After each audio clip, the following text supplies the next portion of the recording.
Hey everyone, welcome to Growing Web3. I'm super excited today to have Brian with me. He is the Metaverse lead at Polygon Studios, which is a super awesome title, and also the co-founder of Barata. Great to have you with us, Brian. James, thanks for having me. I thought we could kick off by learning a little bit about your story, your background, how you got into the space, and what led you to become working at Polygon, leading the Metaverse. Yeah, it's always great to get the origin story, I guess, from everyone in this space. A few archetypes emerge, I feel, though at the margins, and the more in the weeds you get, everyone has a unique story. I guess I'll go back to the beginning in 2017. I was trend forecasting, and that's to say, I was standing in front of the C-suite of multinationals, explaining to them what the kids were getting into. I had a fashion background. I had sold my retail store and my brand that I had launched in Manhattan in 2016. And I was sort of fumbling around, trying to find meaning in my life when I stumbled upon Ethereum, and it quite literally changed my life. So as I was giving these presentations, I was finding every excuse possible to cram information about the ERC 721 contract, eventually to be known as NFTs, of course, and information on CryptoKitties in December of 2017 into all of my presentations, basically telling the C-suite of these multinationals that cosmetics, in-game wearables, this idea of digitally scarce items would be really important for their business, looking at it through the lens of fashion and culture. And, fast forward 4 or 5 years later, got deeper and deeper into Web3, launched a Metaverse consultancy with my buddy Jeff Carvalho of High Stability, and was tinkering around a few DAOs, met some folks over at Polygon. This position opened up, the biz dev position, through the Metaverse and gaming vertical under Polygon Studios. And it was sort of a match made in heaven. So joined the Polygon Studios team. I've been here for about 6 months. And yeah, it's nothing short of fantastic. That's awesome. Super cool to hear. I'm a massive fan of High Stability, so I didn't actually know that your co-founder was part of that. Yeah, the founder of that too. So very, very cool. Very, very Yeah, cool. big shout out, Jeff Carvalho, tremendous personality in the space. Also had one of, and still has one of the largest clubhouses in the world called Culture Club. So Jeff, I'm plugging you. Everybody follow Jeff on Clubhouse. Awesome. I love that. I love that. Take me through your role now. Like, I think Metaverse lead as a role, it sounds pretty amazing. We just launched our Metaverse studio Hype. So it's definitely, I guess it's like the buzzword of the year, maybe. But what does it mean? What are you doing day to day in that role? Yeah, so it's mostly a business development role. It's sort of a vertical lead in a sense that anything that touches upon the open decentralized metaverse, as understood by UGC driven, that's user generated content driven virtual worlds and platforms, will come across my desk at some point. And the function that we serve through Polygon Studios is to be an onboarding engine for the best projects out there, those that are endemic to Web3. So those virtual worlds who are looking to build on blockchain rails, and also those IP holders who are looking to tap those virtual worlds or any sort of XR, AR platform whereby they could build their brand and leverage Web3 tools, right? So it's not uncommon that a fashion brand or music, entertainment, media, sport comes across my desk as they are looking to strategize and figure out how to tap certain Web3 platforms and metaverse products, let's call them, to grow their brands and sort of jump into Web3 and the metaverse. Very cool. Very cool. And I think like Web3 metaverses are unique in the way that they incorporate, as you said, like a lot of Web3 tools, and they need to be built on a blockchain, such as Polygon, Ethereum, or others. Could you talk a little bit about like metaverses in general, like as a broad category, and what's different between like Web2 metaverses, Web3 metaverses, and what they look like? Yeah. I tried memeing into existence at one point on my Twitter, and it didn't really work. The term betaverse. Okay. Everyone loves a good meme. That Metaverse was my way of trying to 2.5. describe. Yeah, that was my way of trying to describe those virtual worlds and platforms that are not open, permissionless, decentralized, that do not support atomic assets like fungible and non-fungible tokens. So if anyone's listening here, I know you have a strong marketer audience. If any marketer wants to grab that cause and throw Betaverse into their tweets and their Medium posts and help my cause, that'd be great. But really, I'm a disciple of Matthew Ball unabashedly. I've said that on many podcasts, and I say that in presentations and tell clients and friends that. Matthew's a tremendous personality in the space and a great thinker and futurologist. And, we're very lucky at Polygon Studios to have him as an advisor. For anyone who doesn't know Matthew, he wrote a series of essays, a framework for the metaverse. And his book is coming out. Here I go plugging all of my friends, colleagues, associates. But he lays out a framework for the metaverse that I think is quite strong. And the TLDR is that it's a successor state to the mobile internet that is a persistent, synchronous, multiplayer internet, for a lack of a better way of putting it, really. And that there are 8 points on the framework. Some of those points on the framework are well known. Some people confuse those points for a metaverse, right? People think there are many metaverses, and they will say, Pokemon Go is a metaverse or Fortnite is a metaverse, but that framework really sets up a notion that there is a single metaverse, that these virtual worlds make up constellations and galaxies therein, and that all component parts of that framework make up the metaverse, everything from AR and VR, so that's to say hardware, straight through to networking capabilities and compute, interchange, that's to say interoperability, payments, content, virtual worlds, user behavior, that you need all of that. And that last point I think is most interesting, that people sometimes forget. If the user behavior and adoption doesn't follow, none of this framework really matters. We'll never have, quote unquote, a metaverse. So quite important to note. Yeah, absolutely. That's I love that. I love that Matthew is an advisor. That's very cool. And so from what we're seeing right now, I think before we set up this Metaverse Studio hype, we started to categorize like every metaverse, right? Vertical. So we looked at like Web2 metaverses. I don't know if that's the right term. We need a better term for that. I just guess it's metaverses. But like gaming experiences, then we have like social online experiences. Like Facebook is Meta, they're going to do something huge there. And then we have maybe like we call that corporate metaverses to really like dunk on them. And then we have like Web3 metaverses. And do you see them like combining at some point? Like, are we going to see like in Fortnite or in these games like NFTs eventually, and those like, be composable across Web3 metaverses, or do you think they'll stay fairly separate? I think the composability part's the hard part. I take the personal view that when the genie's out of the bottle, it's hard to put it back in, meaning our kids and grandkids are going to look at us with starry eyes and confusion and ask us how we played thousands of hours of Final Fantasy 14 or World of Warcraft and did not own the items therein. So I do think that the concept of NFTs, as elastic as that concept can be, meaning there will be some centralized platforms and worlds that will tap the energy of NFTs, but maybe in a walled garden kind of way, and not allow those NFTs to be freely transferable. I think, once that energy is completely out, it'll be very hard to put it back in. And I think the big issue for IP holders will be to determine just how composable and just how much they want to play nice with other IP. I can see a world where those who own this IP want to see it disseminated into other worlds. So,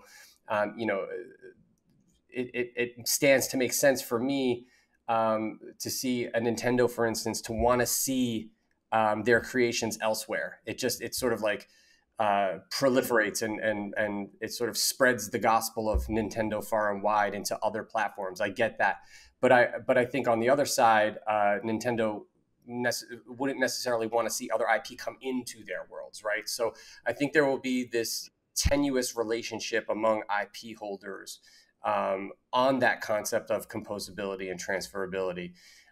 So I do believe over time we'll see bridges be built connecting more walled gardens, more permissioned systems into more decentralized systems. But I think that over time, it's going to take quite some time for IP holders to really appreciate what that looks like and just how just how lenient they want to be with transferability and interoperability. Yeah, absolutely. I think that is a huge challenge.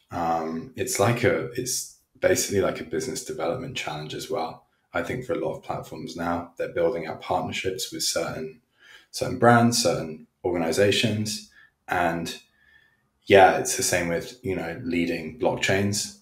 A lot of them have key partnerships, and they've been doing great things with those IPs, but it's not making things any simpler for the average user. When it's like, okay, now you have to download this wallet to get this thing. Oh, that's on a different blockchain. You have to download this wallet.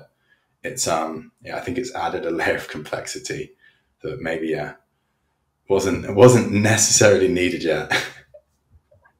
Yeah, all those layers of complexity will have to be abstracted away over time to cross the chasm. I don't, we often speak about the proverbial moms and dads and grandmas and grandpas, if they can't use it, like how could it ever be mainstream? And I do think that those pain points, particularly wallets, as you mentioned, will need to be abstracted away before we actually, quote unquote, get there, right?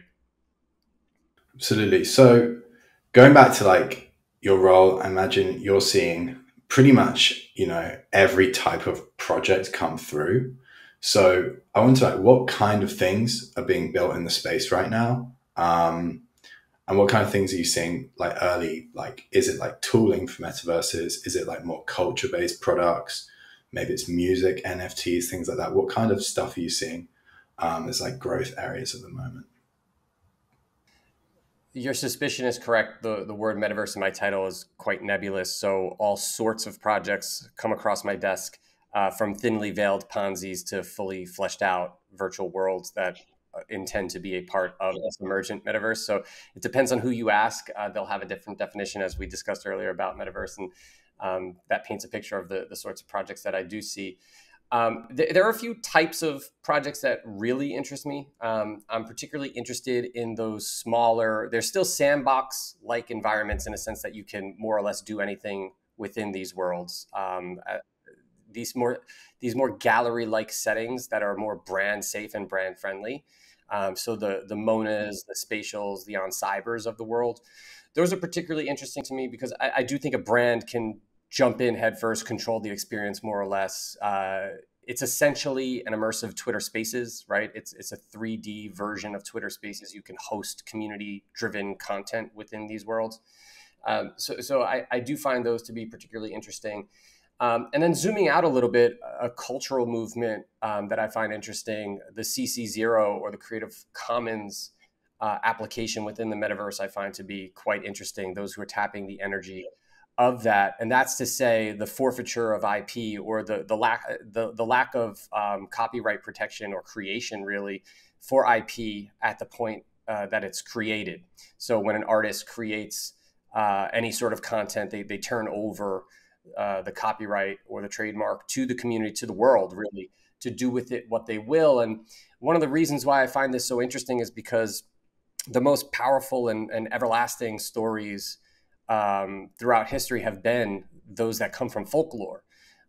So, from the Bible and the Torah and the Quran straight through to Greek and Nordic and African and Roman mythology, the Knights of the Round and King Arthur, these are stories that, there is no IP owned by a centralized source of which you need to, acquire a license to create a story. We can right here just start, I don't know, James, how much time do we have? Do you want to write a King Arthur story with me right now? I think the power of to do that is super interesting. And when you introduce this digital metaverse element to folklore, I think the possibilities are just absolutely endless. I love that. I love that. And what do you see? What do you see of the role of NFTs in the metaverse? Do you think they're going to be, this is it, this is everything? And the NFTs are going to, tokenize every single item, every single bit of land? Or do you think they're going to kind of be specific to certain games and certain things like that? Or do you think it's just going to be a mad proliferation? Everyone's going to own like thousands of NFTs in a wallet somewhere? Or is it going to be more like, yeah, Yeah, I don't know which way it's going to go. Yeah, it's the fun in this is that it's all speculative, and we're building that plane as we fly it, and all those other corporate jargons that we can use to describe what we're doing here. But because it's such early days, I do find the speculation interesting, and I take the view that 99.9, and then that 9 just goes on forever, % of all NFTs that will be created have not been created yet. So I do subscribe to the belief that we will be basically tokenizing more or less everything in digital worlds. I think over time, we'll uncover certain skeuomorphic design choices that were not the best idea in terms of what we tokenize, and maybe we stop tokenizing certain things. So that remains to be seen. But I do take the view that everything more or less will be tokenized as they exist in virtual worlds. And it's my hope also that we stop using the term NFT. I think there's a lot of baggage on that term. I think there's a lot of toxic energy that has been imported onto that term by those who do not use or own NFTs. And when we cross the chasm and this technology has been proliferated through the mainstream, it's my hope that we look at NFTs the way that we look at physical objects in the real world. We don't call everything that we own some special term. There's no term to describe, your phone, your coffee cup, your computer. They're all just things that you own, and we don't think about them in some sort of special way. And if we're pacing towards a Ready Player One snow crash-like existence, no matter how short of it we fall, if that's to say, if we're spending a significant amount of time in these digital worlds, in these blended phygital experiences where NFTs are fully proliferated and are part of that experience, I think it would be reductive, silly, and strange to call items within those worlds a specialized term. They're just going to be items within those worlds. Mm-hmm. Yeah, cool. Yeah, I think that makes a lot of sense. I think, yeah, NFT as a term, I mean, crypto as a term sucked. Like, that got such a bad rep. I think Web3 is better. I think NFT as a term, there was so much controversy around it, like 2 years ago, I think a year and a half ago. People like didn't know if like fungible meant non-fungible. They're like, what the hell does this mean? I think it's kind of caught on. So, but yeah, I agree. Like, digital items will, if they all become tokenized, they'll just be digital items. And like, the definition of a digital item will be something you can transfer and, trade, which is what it should be, right? If you kind of like, if we think about it now, like every digital item should be able to be traded and have some value, just like any normal item. The fact that people put up a walled garden is, yeah, hopefully a thing of the past. This isn't a direct one-to-one comparison, but the energy and the culture behind it is similar. It's sort of like during Web 1 and the early days of Web 2, where one would announce that they were going online. It was a process to go online. You thought about it. You dialed up on your modem. It took time. When you were online, you were sort of like strapped into your computer. Everything else offline didn't really exist. And then over time, I mean, we're online right now, but I would never tell someone I'm online. That's such a crazy thing to imagine. If I was telling someone I'm online with James right now, that makes no sense. And there's a similar energy there with the metaverse and with NFTs. It's sort of like when we cross the chasm and get to mainstream adoption, the concept of telling someone that you're in the metaverse or that you're using NFTs, like, oh, this is my NFT that I'm using in the metaverse. If we're still talking like that, that means that we haven't gained mainstream adoption. Yeah, absolutely. Yeah, it'll be like you said. It'll just be like things. You'll have these digital things, and they'll be just your digital things. And yeah, I think when that happens, when people drop like the term metaverse or NFTs, I think that's gonna be a day, as you said, that we know it's gone mainstream. So that's super cool. I have a couple more questions for you. They're like kind of just out there ones. So let's see what happens. Question one, what do you think will be the number one metaverse in 5 years? Who will have the most users, most adoption? Out of the metaverses that exist now, you can't say a new one. Oh, out of the ones that, because I had my answer. Yeah. My answer was that it hasn't been created yet. That was Yeah, my no, answer. that you can't do that one. So you cut me short there. Very smart man, James. Very smart. It's so hard. It's such early days. It's so hard to say. I mean, the leaders, Decentraland, Sandbox, Somnium, and Voxels. I feel like those are the four most promising, that have the largest user adoption, the widest developer base, the greatest sort of connection to being as decentralized as possible at this point in time, understanding that there are limitations to decentralized storage, for instance, or compute. Um, I would have to default into one of those just because they have the lead. Nifty Island is another interesting one, seeing that they're gearing up for their alpha, and Charles and the team there are just a fantastic team. And they really do. They're just a great decentralized product that's looking to play into the core ethos of being a decentralized metaverse. So those would be some of the early front runners, I guess. Awesome. That's a great answer. Yeah, I'm a big fan of Nifty Island too. I'm excited for that to launch. And yeah, I think that's a fair assessment. I think there's a lot to be done, but all of them are growing in the right direction. And I think they need a couple more years to mature. It's just how it is. But it's all looking very positive. Okay, last question is a question I ask everyone that comes on the show, and it's, if you could be a CMO for any crypto metaverse company, or any company, I guess, in the world, which one would you be CMO for? If I could be a CMO for any, I would say whoever's the most capitalized, because they could pay me the most amount of money for that job. No, I'm kidding. Meta, you're going to go work for Facebook. Yeah, I'm gonna. Yeah, I'm gonna cash in my crypto anarchist chips and just be a sellout and go to Meta. No, I wouldn't do that. Wow, this question is completely blindsiding me. It might actually be Nifty Island, seeing that I absolutely love the team there. That's not to say that I don't love the team at Decentraland and Sandbox, Somnium, Voxels, and all the other amazing projects that are built on Polygon's rails. But maybe Nifty Island, seeing that it's the youngest in development of those. Sandbox has been in development for over 10 years, and Decentraland has been in development for probably 5 or 6 years. Voxel's probably a few years as well. So maybe the challenge of getting in earlier, seeing that Nifty Island is earlier in its development, that might be an exciting gig to take. Also, you could view them as a challenger to the Decentralands and the Sandboxes. Fundamentally different projects, and different flavors for different folks. There will be a different user base, I think, across each of those. And I do think there's a good chance that each of those can play nicely together.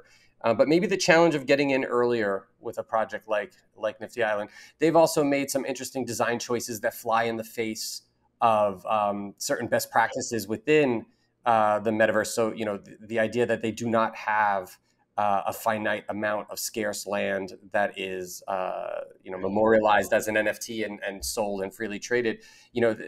The land sales have been so important to the marketing of these virtual worlds. Maybe that's a challenge that I would love to take on. Yeah, that's an interesting question, James. That's super cool. Amazing. Yeah, thank you so much for coming on. This episode has been packed with many, many gems. If people want to keep up to date on, what's it, Betaverse, and other such things you're going to meme into existence, how do they get in contact with you or follow you? Yeah, I'm NT Bro across all social media. Also, make sure you follow Polygon Studios. I host a podcast every other week, bi-weekly on Mondays, called Port Zero, where we interview influential figures within the metaverse. So sometimes I'm in James's seat, I guess. So yeah, NT Bro, Polygon Studios, follow us and me. And James, yeah, this was an absolute pleasure. Thank you for having me. Anytime. Thanks so much.